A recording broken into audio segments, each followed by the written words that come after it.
So now that we understand at a high level what market segmentation is, the question now is, how do you do market segmentation?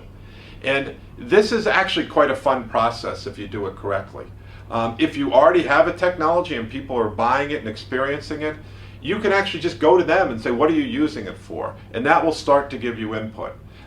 If you have an idea, it's not as easy to do that. But really what we're going to do here is we're not going to be limited just by what's already being done. We're going to get the team together and we're going to think out of the box, what are all the different potential things? And no idea is too crazy.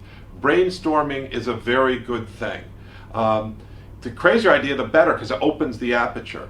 And so then you're going to systematically make a list or lay out all the different opportunities that you can think of. And it's interesting because in my company, some of the first ones that we thought were so obvious we're going to do this ends up being ones that we didn't do. It was some other idea that came up in brainstorming. But once we lay out what the different opportunities are, now that was just brainstorming in a room. They might not be good ideas. We have to go out, and the answer lies in doing primary customer research. So we're going to go out and talk to real customers to find out what their problems are, what they think of this idea.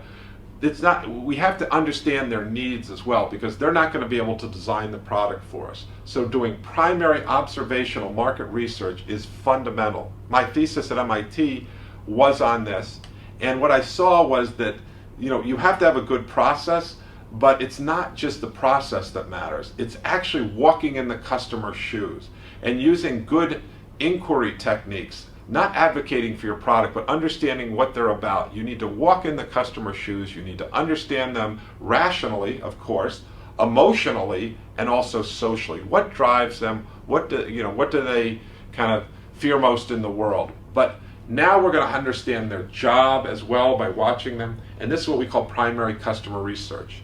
Then we're going to narrow down these markets. So we might have 20, and we're going to do a first pass on market research, and then we're going to say, all right, we can't do 20, we can only do 6 to 8 of them. And then once we do that, we've narrowed the field, and then we do another push of market research, primary market research, to do this. Do not trust what you just see on the internet. Do not trust a report from a group as reputable as Gartner might be. Go out and see for yourself, because the answer lies with the customer. You have to do this yourself. Don't download your eyes and ears. This primary market research is one of the most fundamental, important things that you're going to do.